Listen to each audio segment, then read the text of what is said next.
नमस्ते, जय हिंद दोस्तों। कभी कभी ज़िंदगी की सबसे खूबसूरत कहानियाँ वहीं से शुरू होती हैं जहाँ हम उम्मीद भी नहीं करते।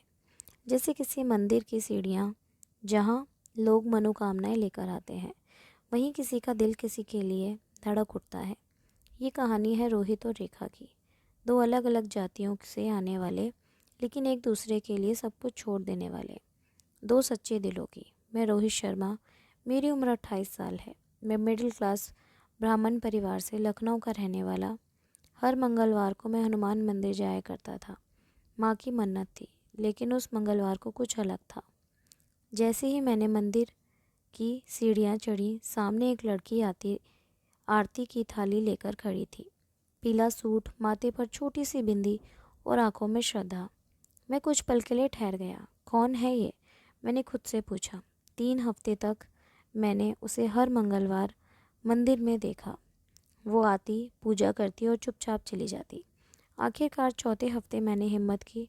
सुनिए, आप हर मंगलवार आती हैं? मैंने थोड़े डरते हुए पूछा। वो मुस्कुराई। हाँ, मेरी माँ की मन्नत है। मेरा भी कुछ ऐसा ही है, मैंने जवाब दिया। वैसे मेरा नाम रोहित है। मैं रेखा, उसने जवाब दिया। बस उस दिन से मंगलवार सिर्फ पूजा का नहीं, इंतज़ार का दिन बन गया।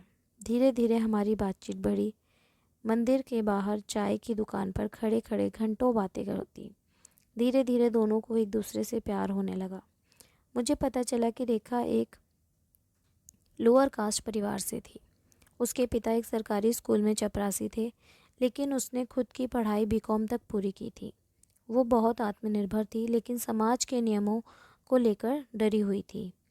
अगर मेरे पापा को पता चला कि मैं किसी ब्राह्मण लड़के से बात कर रही हूँ, तो वो अधूरी बात छोड़ देती। मैंने उसे यकीन दिलाता, रेखा, हम किसी से चोरी नहीं कर रहे हैं, मोहब्बत कर रहे हैं। एक दिन मंदिर के बाहर मैंने उससे कहा, रेखा, मैं तुमसे सिर्फ बातें नहीं करना चाहता हूँ, मैं तुम्हारे साथ ज़िंदगी बिताना चाहता हूँ। वो चौंकी, उसकी आंखें भर आईं। रोहित, हमारी जातियाँ अलग हैं, तुम्हारे घर वाले कभी नहीं मानेंगे। मैंने कहा, तो क्या जाति के कारण दिलों को अलग किया जाना चाहिए? उसने कोई जवाब नहीं दिया, लेकिन उस दिन पहली बार उसने मेरा हाथ थामा। जब मैंने माँ बाप को बताया कि मैं रेखा से शादी करना चाहता हूँ, घर में जैसे तूफान आ गया। एक नीची जात की लड़की से शादी करेगा? शर्मा होकर पापा का चेहरा गुस्से में लाल था। लोग क्या कहेंगे रोहित? माँ रो पड़ी। उधर रेखा के घर में भी हंगामा मचा था। ब्राह्मण लड़का है, वो सिर्फ खेल रहा है तेरे साथ। उसके भाई ने उसे मारा तक। हम दोनों के लिए जैसे ज़मीन खिसक गई हो। हमने बहुत कोशिश की समझाने की। मैंने पंडित जी से लेकर मेरे ताऊ जी तक सबको समझाया। रेखा ने अपने स्कूल की प्रिंसिपल तक से बात की कि कोई हमारी मदद करे, पर हर जगह से एक ही जवाब मिला, ये समाज नहीं मानेगा। अब हम थक चुके थे। हमें समझ आ गया था, अगर हमें साथ रहना है तो लड़ना पड़ेगा। एक रात मंदिर की सीढ़ियों पर बैठकर मैंने पूछा, क्या तुम मेरे साथ भागकर शादी करने के लिए तैयार हो? रेखा ने मेरी आंखों में देखा और बस इतना कहा, हाँ। हमने प्लान बनाया। एक शुक्रवार की रात बस स्टैंड से दिल्ली भागना, फिर कोर्ट मैरिज। वो रात शायद मेरी ज़िंदगी की सबसे डरावनी और सबसे रोमांचक रात थी। रेखा ने अपने घर में कुछ कपड़े और गहने चुपचाप निकाले। मैंने अपने सेविंग्स से टिकट्स और होटल बुक किया। हम भाग गए, हाथों में डर लेकिन दिल में भरोसा लेकर। दिल्ली पहुंचते ही हम सीधे कोर्ट पहुंचे। हमारी शादी हुई, कानूनी तौर पर। गवाह के रूप में एक दोस्त और एक एनजीओ महिला वकील। रेखा अब मेरी पत्नी है और मैं उसका पति। हमने एक छोटा सा मंदिर भी ढूंढा जहां हमने एक दूसरे को माला पहनाई। हमारे पास ना परिवार था ना बाराती, पर दिलों में मोहब्बत थी। हम 20 दिन बाद लखनऊ लौटे।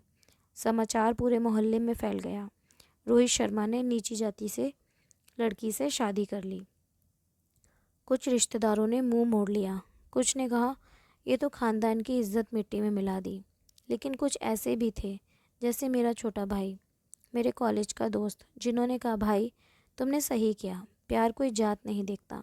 धीरे धीरे माँ बाप का गुस्सा भी पिघलने लगा जब उन्होंने देखा कि रेखा घर को कैसे संभालती है, उन्हें दवाइयाँ देती है, मंदिर जाती है, तो माँ ने एक दिन कहा, बहू बुरा नहीं है, बहुत सलीके वाली है। और पापा, उन्होंने पहली बार मुझे गले लगाया और बस इतना कहा, अगर तुम खुश हो तो मैं भी। अब शादी को 2 साल हो चुके हैं। हम दोनों एक कोचिंग सेंटर चलाते हैं जहां हम जात पात से ऊपर उठकर बच्चों को बराबरी का सपना दिखाते हैं। हर मंगलवार हम उसी मंदिर जाते हैं जहां हमारी कहानी शुरू हुई थी। वही मंदिर की सीढ़ियां पर बैठकर मैं आज भी रेखा का हाथ पकड़कर कहता हूँ, जिस प्यार की शुरुआत यहाँ हुई थी उसका अंत अब कभी नहीं होगा। अगर मोहब्बत सच्ची हो तो समाज की दीवारें भी गिराई जा सकती हैं। जात पात धर्म रंग सबसे पहले दिल की ज़ुबान होती है और दिल कभी झूठ नहीं बोलता। अगर आपको ये कहानी पसंद आई हो तो लाइक करें, कमेंट में ज़रूर बताएं कि आपको सबसे पसंदीदा पल कौन सा था, और चैनल को सब्सक्राइब करना ना भूलें। इस वीडियो को शेयर करें ताकि प्यार की ये आवाज़ हर दिल तक पहुँचे। जय हिंद। धन्यवाद।